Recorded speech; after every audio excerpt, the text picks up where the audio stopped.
বহু মসজিদের নিচে মন্দির খুঁজে পাওয়া যাচ্ছে। আর আমি চ্যালেঞ্জ ছুড়ে বললাম, একদিনকার জন্য যদি আমাকে প্রধানমন্ত্রী করেন, ভারতের যতগুলো মুখ্যমন্ত্রী আছে সবারই ঘরের তলায় একটা করে আমি মসজিদ বার করে দেব। চ্যালেঞ্জ এটা। আমাকে 24 ঘন্টার জন্য ভারতের প্রধানমন্ত্রী করুক, আমি 24 ঘন্টার ভেতরে ভারতের যতগুলো রাজ্যের মুখ্যমন্ত্রী আছে প্রত্যেক জনার বাড়ির তলায় একটা করে মসজিদ বার করে দেবো সার্ভে করে। কেন? লোক আমার, প্রশাসন আমার, গায়ের জোর আমার, আমি যা বলবো তাই, আমি যা বলবো তাই। মুসলমান খামুস बैठा रहो। কেন? বেঈমান কাফেররা মেহনতে কামিয়াবি লাভ করেছে। আজকে পৃথিবীতে 250 কোটি মুসলমান, 47টা মুসলিম রাষ্ট্র আছে, সবারই কাছে সামরিক বাহিনী আছে। পৃথিবীর 10টা এমন মুসলিম রাষ্ট্র আছে যারা সরাসরি আমেরিকার সঙ্গে যুদ্ধ করার ক্ষমতা রাখে, অথচ ফিলিস্তিন আর গাজার নিরীহ মানুষ দাঁড়িয়ে এই মাত্র 60 লাখ ইহুদির কাছে মার খাচ্ছে। তার কারণ কে? তার কারণ মুসলমান, তার দায়ী মুসলমান, তার জন্য দায়ী পৃথিবীর মুসলমান। অনেকের মনে মনে হবে মুসলমানরা কেন দায়ী হবে? 100 বার আমি প্রুফ দিচ্ছি। কিয়ামত আপনারা মনে করছেন দূরে, একদম নয়, ভুল হচ্ছে। কিয়ামত আপনার দোরগোড়ায় পৌঁছে গেছে। তার দলিল 2 সপ্তাহ আগে রিয়াদের কনসার্ট হয়েছে, রিয়াদে, আরবের রিয়াদে। সালমান প্রিন্স আর সব লম্বা জামার মাথায় রুমাল দিয়ে বেল্ট লাগিয়ে মুখে দাড়ি রেখে বসে থেকেছে, আর তাদের বউরা সাথে থেকেছে, মেয়েগুলো।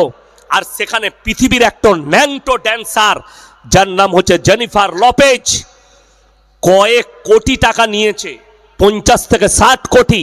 সে যখন স্টেজে ড্যান্স করেছে, পেছনে স্ক্যানার লাগানো আছে, স্ক্যানারটা হচ্ছে কাবা ঘর, আর ওই কাবা ঘরে তার ন্যাংটো ছবিটা উঠছে, আর আরবের বাদশারা হাততালি মারছে। আল্লাহর কসম করে বলে যাচ্ছি, এদের ধ্বংস খুব তাড়াতাড়ি লেখা আছে।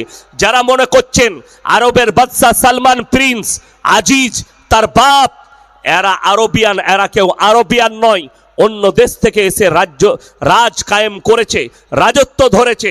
অরিজিনাল যারা আরবিয়ান হবে, যারা মক্কা মদিনার বাসিন্দা হবে, রাসূলের হাদিস আছে, এরা কিয়ামত পর্যন্ত পদভ্রষ্ট হবে না। এই সালমান প্রিন্স একজন পদভ্রষ্ট। এটা যদি কোনো মৌলবি বলে যে না সে ইমানদার, জেনে রেখে দিবেন ওই মৌলবির কলার ধরে কিয়ামতের দিন আল্লাহ জাহান্নামে নিক্ষেপ করবে, যদি হক না বলতে পারে। আজকে আমাদের সমাজ কিয়ামতের আলামত শুনবেন। চাপড়া বাজারে যদি একটা 10 টাকা চুরি করে গরিবের ছেলে যে ভিক্ষা করে খায়, সে কোন ধর্মের জানি না, 10 টাকা চুরি করেছে, তাকে গাছে বেঁধে পিটায়, এই ছেলেটা চোর, চুরি করেছে। আর যারা কওমের লাখ লাখ হাজার হাজার টাকা চুরি করছে, তাকে স্টেজে ডেকে গলায় মালা পরিয়ে বলছেন এটা সমাজসেবী। এটা কিয়ামতের আলামত, লিখে নিয়ে যান। কিয়ামতের আলামতের মধ্যে বড় আলামত এটা। চোররা স্টেজ পাবে আর নিরীহরা মার খাবে। যারা হক পথে থাকবে তাদের কলার ধরা হবে, যারা মিথ্যার পথে থাকবে তাদেরকে সম্মান করে বরণ করা হবে। আজকে কষ্ট ওইটাই। কেন? মুসলমান কোরআন থেকে সরে গেছে, কোরআনের আদর্শ থেকে সরে গেছে, রাসূলের আখলাক থেকে সরে গেছে। আজকে বিজয় কেন আসছে না? ইয়ামান একা শেষ করে দিত ইহুদিদিকে, কিন্তু না, পারবে না। তার কারণ কি? একটাই কারণ। ইতিহাস খুলে দেখুন, নবী সাহাবীরা, আল্লাহর রাসূলের সাহাবীরা 313 জন সাহাবী একদিকে, আর একদিকে 1000-এর বেশি বেঈমান কাফের। যুদ্ধ হয়েছে।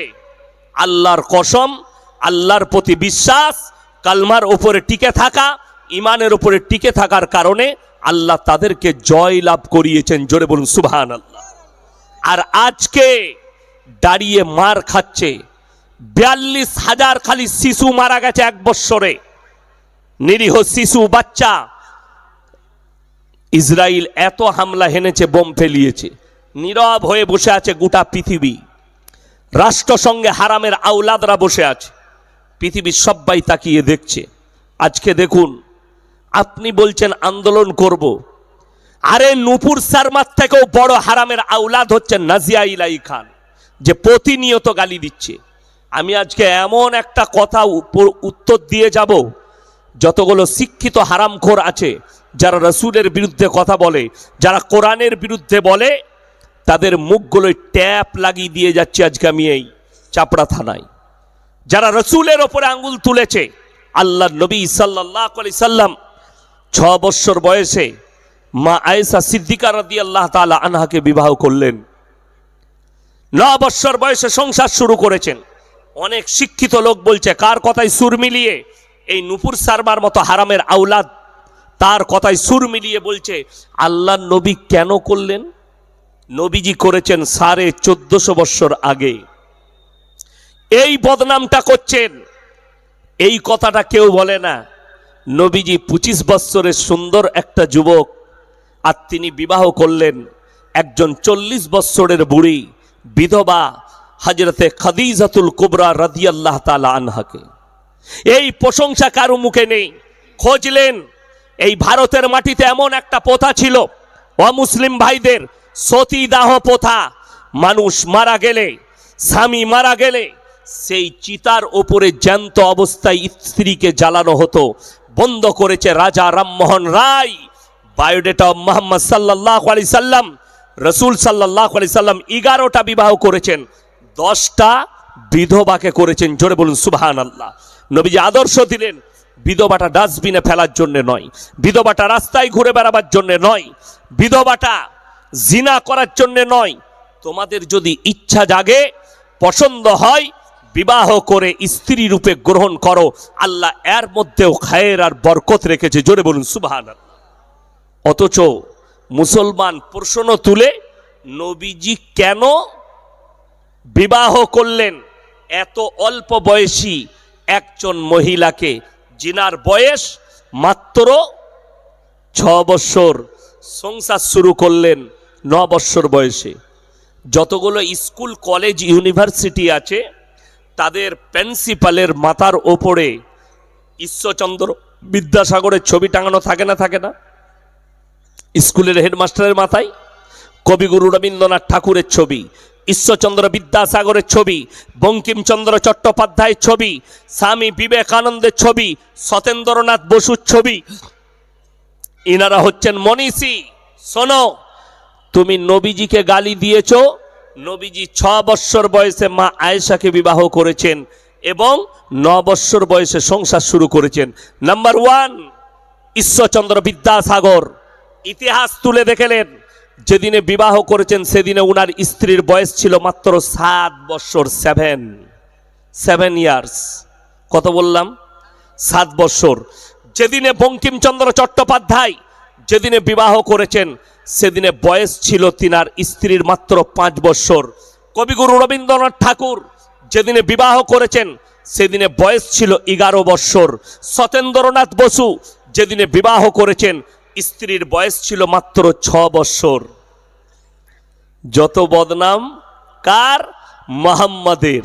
যদি হিম্মত থাকে এদিকে একবার বলাৎকারী বলে দেখাও, আমাদের কোনো এতেরাজ নাই, আমাদের কোনো অভিযোগ নেই। বড় কষ্ট লাগে। আজকে ভারতবর্ষের দিকে তাকিয়ে দেখুন, গোটা সূক্ষ্মভাবে দাঁড়িয়ে আছে। কেউ একজন চাইছে, কেউ চাইছে যে এদের মধ্যে হিংসা বিদ্বেষ ভরে দাও, এদের মধ্যে কাটাকাটি শুরু হোক। তা না হলে, আমি তো বলেছি ভাই, আমাদের রাজ্যের হাইকোর্ট যেটা আছে ওটাকে সার্ভে করা দরকার, অতলা একটা মসজিদ বেরোবে। এটা আমার দাবি, আমার দাবি থাকতেই পারে। তো হাইকোর্টটা ভেঙে দাও, হাইকোর্টটা সার্ভে করতে দাও আমাদিকে, 10 দিনের জন্য কোর্ট বন্ধ করে দাও, তার তলায় মসজিদ আছে আমি প্রমাণ করিয়ে দেবো। যদি না বেরোয়নি অসুবিধা নাই, এরপর আবার হাইকোর্ট চালু করো। কষ্টের বিষয়, দুঃখের বিষয়। এর জন্য দায়ী খুদ মুসলমান। সবাই নিয়ত করুন তো আজ থেকে 5 ওয়াক্তের নামাজি হব। জোরে বলুন ইনশাল্লাহ। বলে হুজুর আমার বিয়ে হয়েছে, স্বামীর বয়স 45 বছর, আমার স্বামী অক্ষম। আমার স্বামী অক্ষম কিসের দিক দিয়ে? শারীরিক মিলনের ক্ষেত্রে। আমার স্বামী আমার কাছে থাকবে এবং আমি কি অন্য পুরুষের সঙ্গে নিজের শারীরিক চাহিদা মেটাতে পারি? আমি বললাম তোমার এত বড় আস্পর্ধা হলো কি করে? তুমি যদি কাছে থাকতে তোমার জবানটা টেনে আমি ছিঁড়ে দিতাম। আর সেই যুবককে বললাম, দ্বিতীয়বার আমাকে ফোন করার আগে ভাববে, তোমরা মৌলবীকে ফোন করে এগুলো হালাল করতে চাইছো জিনা করে? যদি তোমার মনে হয় আমার স্বামী আমাকে শারীরিক তৃপ্তি দিতে পারছে না, তুমি খোলা তালাক লাও, স্বামীর কাছ থেকে ছাড় লাও, ডিভোর্স নাও, অন্য পুরুষ গ্রহণ করো, হালাল রূপে গ্রহণ করো, জায়েজ আছে। আজকে মুসলমানদের কাছে সব থেকে বড় খারাপ রোগ কি? মহিলারা ভালো করে শুনবেন, লোকের বউকে নিয়ে পালিয়ে যাওয়া, লোকের স্বামীকে নিয়ে একটা মেয়ে পালিয়ে যাচ্ছে। ঠিক বললাম না ভুল বললাম? লোকের বউকে নিয়ে পালিয়ে গিয়ে ঘর করা ইসলামী শরীয়তের দৃষ্টি চোখে কিরকম? যতদিন থাকবে ততদিন জিনা করা হবে, হারাম। গোটা পৃথিবীর মৌলবি যদি এক কাছে হয়ে নিকাহ পড়ায়, আল্লাহর কসম নিকাহ হবে না, হারাম হবে। গোটা পৃথিবীর আগের স্বামী তালাক দেবে, ইদ্যত পালন করবে, তারপরে অন্য স্বামী গ্রহণ করবে, তার আগে নয়। যদি বলো আমার স্বামী অত্যাচার করে, আমাকে তালাক দিচ্ছে না, তা বলে তুমি পালিয়ে যেতে পারবে না। তুমি খোলা তালাক লাও, ইমারতে শরিয়া থেকে, পার্সোনাল ল বোর্ডের ইমারতে শরিয়া আছে ইসলামের, সেখান থেকে তুমি খোলা তালাক লাও, তুমি তারপরে ইদ্যত পালন করো, অন্য স্বামী গ্রহণ করো, শরীয়তে জায়েজ আছে। কিন্তু বিনা কারণে অন্যজনের সঙ্গে পালিয়ে গিয়ে ঘর করবে, যতগুলো বাচ্চা পয়দা হবে হারাম আওলাদ পয়দা হবে। আর যদি জানা যায় এরকম লোক আপনার গ্রামে বাস করছে, লোকের বউকে নিয়ে হারাম অবস্থায় আছে, না তাকে সমাজে নেওয়া যাবে, না তাকে সমাজের মধ্যে তাকে ঢুকানো যাবে, সেই লোক মসজিদে ঢুকলে মসজিদও নাপাক হবে। বড় কষ্ট লাগে। ডাইরেক্ট জিনা করছে সে প্রকাশ্য। যদি বলেন একে, আরে ও মরে গেলে ওর জানাজাটাও পড়া যাবে না, যেহেতু প্রকাশ্য আল্লাহর বিরুদ্ধে যুদ্ধ ঘোষণা করেছে, রাসূলের বিরুদ্ধে যুদ্ধ ঘোষণা করেছে, কোরআনের বিরুদ্ধে যুদ্ধ করেছে, জানা শোনার পরেও জেনে শুনে এই ধরনের পাপ করেছে। আমি আপনাদেরকে অনুরোধ করছি, লাস্টে সকলে বলুন আজ থেকে নামাজ কেউ ছাড়বো না, জোরে বলুন ইনশাল্লাহ।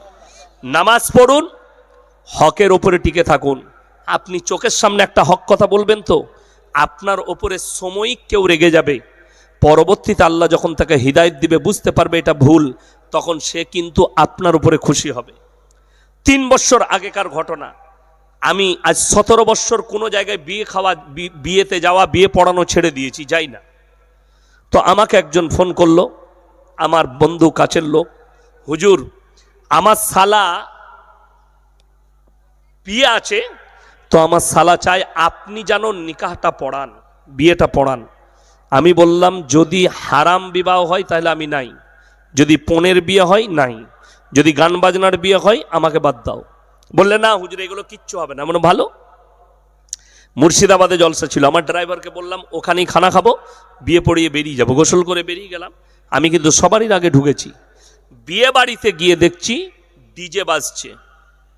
আমি বললাম এই বিয়ে বাড়িটা হবে না, আমার ড্রাইভারকে বললাম, সে তো বলেছে গান বাজনা কিছুই নেই, তাইলে এই বিয়ে বাড়িটা হবে না, অন্য কোথাও হবে, এই পাড়াতেই হবে, অন্য এই গ্রামেই হবে।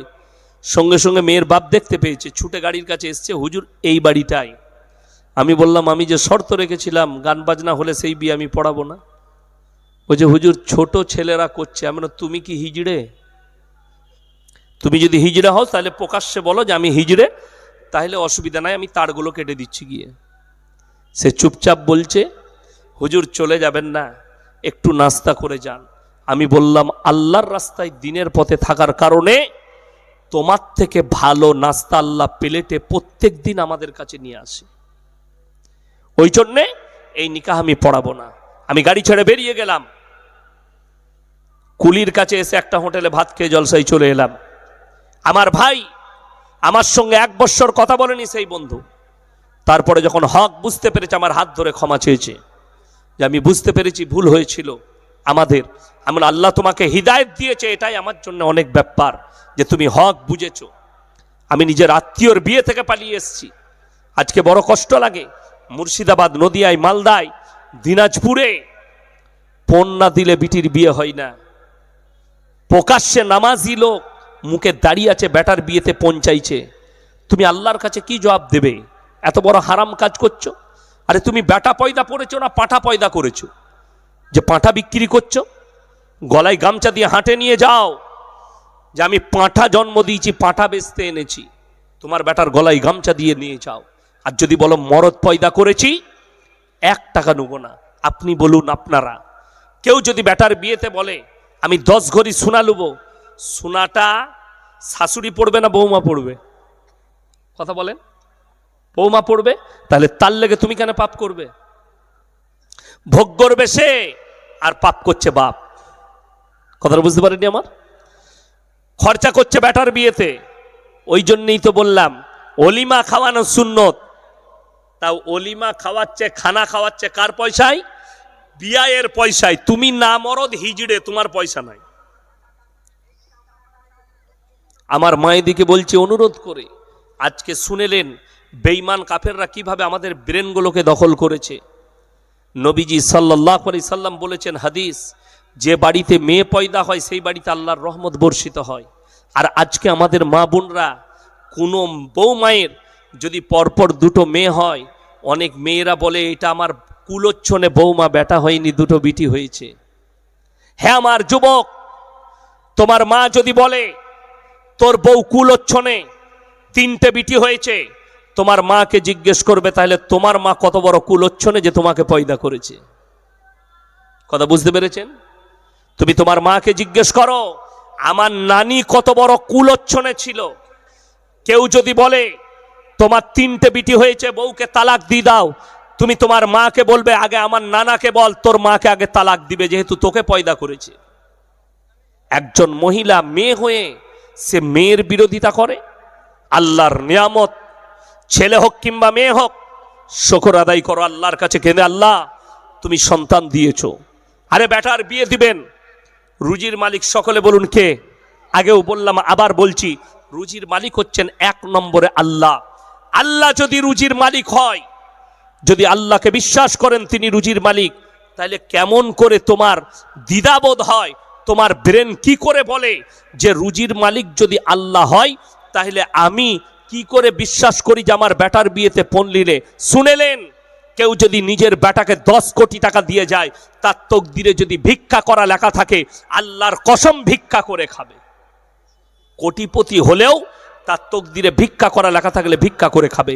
আর তুমি যদি 1 টাকা না দাও, বিনা পয়সায় বিয়ে দাও, তোমার সন্তানের কিছুই না থাকে, তার তকদিরে যদি কোটিপতি হওয়া লেখা থাকে, আল্লাহর কসম কেউ রুখতে পারবে না, সে কোটিপতি হবে। কোটিপতি বরকত। শুনেলেন, যে পুরুষরাই বিয়ে করে, যুবকরা, আপনার ঘরে যে বিবি আসছে সে নিজের রুজি মেপে নিয়ে আসছে, এটা মাথায় রাখবেন। বাচ্চা পয়দা হলে নিজের রুজি মেপে নিয়ে আসছে। কোরআনটা শুনেলেন, যারা মনে করেন আমার 3টে মেয়ে হয়েছে কি করে মানুষ করব, বিয়ে দেবো, যারা মনে করছেন 3টে ছেলে কি করে মানুষ করব, কোরআনে আছে ওয়ালা তাকতুলু আওলাদাকুম খশিয়াতা ইমলাক নাহনু নারযুকুহুম ওয়া ইয়াকুম, তোমরা দরিদ্রতার ভয়ে তোমাদের আওলাদকে কতল করো না, পেটের সন্তানকে। আপনি ভেবে দেখুন, বর্তমান সময়ে বেঈমান কাফেররা অস্ত্র বার করেছে যে মুসলমান মেয়েদের ইজ্জতের হানি করো। কিভাবে? 100টা প্রেগনেন্ট মেয়ের মধ্যে 98টা সিজার করে বাচ্চা। ঠিক বললাম না ভুল বললাম? 98টা। ডাক্তারের পরামর্শ, আপনি যান কৃষ্ণনগরে, বর্ধমানে, কলকাতায়, বড় বড় ডাক্তাররা পরামর্শ দিচ্ছে, এই যুগটা মডেলিংয়ের যুগ, সায়েন্সের যুগ, আধুনিক যুগ। বাচ্চা সুরক্ষিত তাকে পেট ফেরে নিয়ে নি, পেট ফেরে তোলা হয়, মা সুস্থ থাকে। আপনাকে চ্যালেঞ্জ ছুড়ে বলছি, এই আমরা মানুষ, আমরা যদি আধুনিক যুগে আছি, এখনকার ছাগল গরুরা কোথায় আছে? পুরনো যুগে না আধুনিক যুগে? তারাও তো সায়েন্সের যুগে আছে। আচ্ছা শুনেছেন কোনো গরুর বাচ্চা হচ্ছে না, সিজার করতে হয়েছে? কোনো পাঁঠা ছাগলকে সিজার করতে হয়েছে? শুয়োরের 10টা করে ছানা হয়, সিজার করতে হয় না। একটা মেয়ে একটা বাচ্চা পয়দা করবে, বলছে সিজার করতে হবে। সেই ডাক্তারকে জিজ্ঞেস করুন, ধোঁকা ছাড়া আর কিছুই নয়। মুসলমান, তোমার ইমান নিয়ে খেলা হবে, কিয়ামতের পূর্বে মুসান্নাব ইবনে আবু শাইবার হাদিস। আপনারা কি মনে করছেন এত যুদ্ধ দেখছেন পৃথিবীতে, ইসলাম মিটে যাবে? ইসলামকে কেউ মিটিয়ে দিবে? আল্লাহর কসম করে বলছি কিয়ামতের সকাল পর্যন্ত ইসলাম মিটবে না। এটা আল্লাহর ওয়াদা। ফালান তাজিদ আলি সুন্নাতিল্লাহি তাবদীলা। কিয়ামত পর্যন্ত আমার বিধানের একটা জের জবরকে মিটাবার ক্ষমতা পৃথিবীর কোনো শক্তির নেই। ইসলাম তো অনেক দূরের কথা। এরপর চলুন সামান্যভাবে বুঝিয়ে দিই। আপনারা মনে করেছেন মিডিল ইস্টে চিঙ্গারি লেগেছে, ওই চিঙ্গারিতে গোটা পৃথিবী জড়িয়ে যাবে, তৃতীয় বিশ্বযুদ্ধ হবে। রাসূলের হাদিস, খোরাসান থেকে এমন একটা দল বের হবে যোদ্ধা, তারাই হবে ইমাম মেহেদীর সৈন্য। যুদ্ধ করতে করতে তারা আল আকসায় গিয়ে ঝান্ডা গাড়বে, পৃথিবীতে ইসলাম প্রতিষ্ঠিত হবে। চলুন এরপরে পৃথিবীতে ইসলাম প্রতিষ্ঠিত হওয়ার পরে মুসান্নাব ইবনে আবু শাইবার হাদিস, রাসূল আকরাম সাল্লাল্লাহু আলাইহি সাল্লাম বললেন, হে আমার সাহাবীরা শোনো, পৃথিবীর মানুষকে শুনিয়ে দাও, কিয়ামতের পূর্বে মসজিদগুলো মুসল্লিতে ভরে যাবে। জোরে বলুন না সুবহানাল্লাহ। কিয়ামতের পূর্বে মসজিদগুলো মুসল্লিতে ভরে যাবে।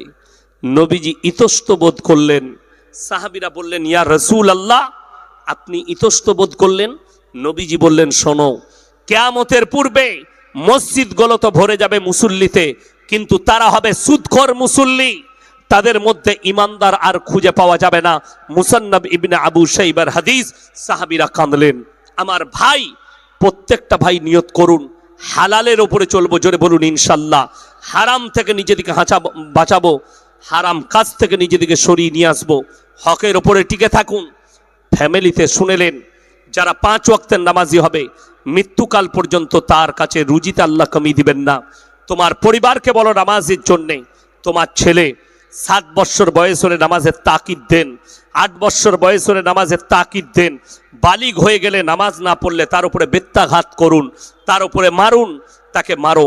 মা দিকে বলবো, তোমার মেয়ে 10 বছর বয়স হয়েছে, নামাজ পড়াও, তাকে নামাজি করে দাও, পর্দা করাও, বাড়ির মধ্যে কোরআনের তিলাওয়াত নিয়ে এসো।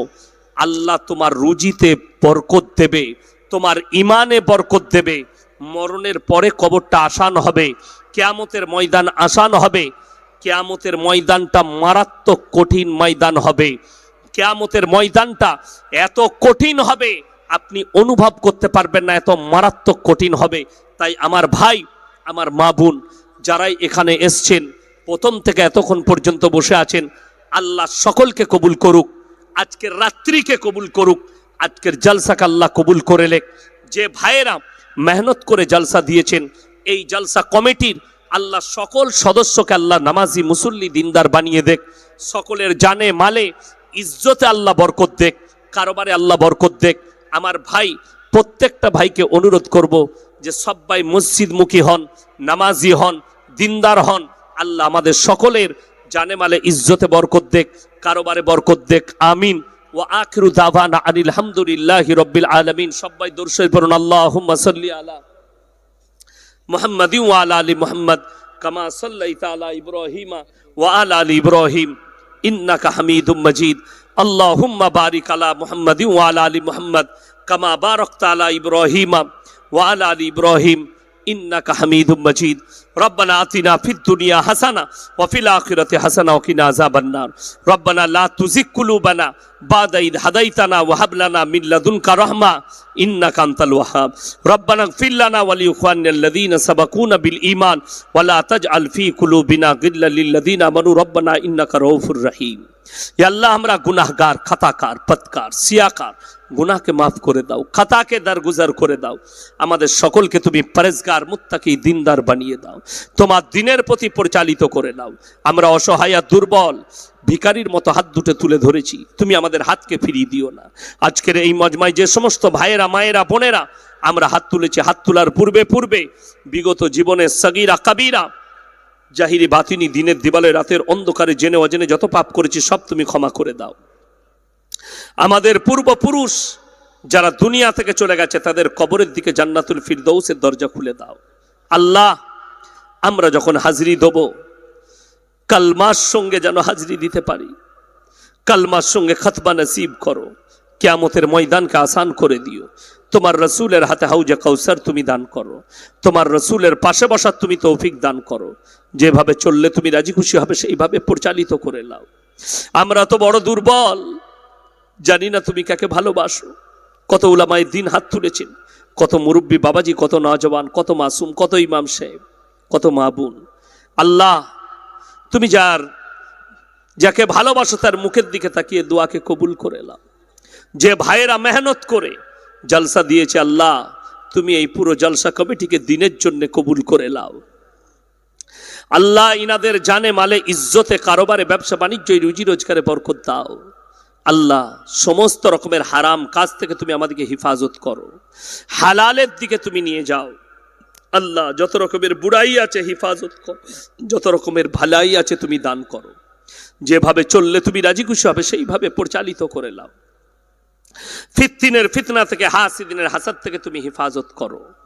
আল্লাহ তুমি আমাদের এই টুটি ফুটি দোয়াকে হুজুর পাক সাল্লাল্লাহু আলাইহি ওয়াসাল্লামের সাদকে তুমি কবুল করে নাও। রব্বানা হাবলানা মিন আজওয়াজিনা ওয়া যুররিয়াতিনা কুররাতা আয়ুন ওয়াজআলনা লিল মুত্তাকিনা ইমামা। রব্বানা ওয়ালা তুহাম্মিলনা মা লা তাকাত লানা বিহি ওয়াফু আন্না ওয়াগফির লানা ওয়ারহামনা আনতা মাওলানা ফানসুরনা আলাল কওমিল কাফিরিন।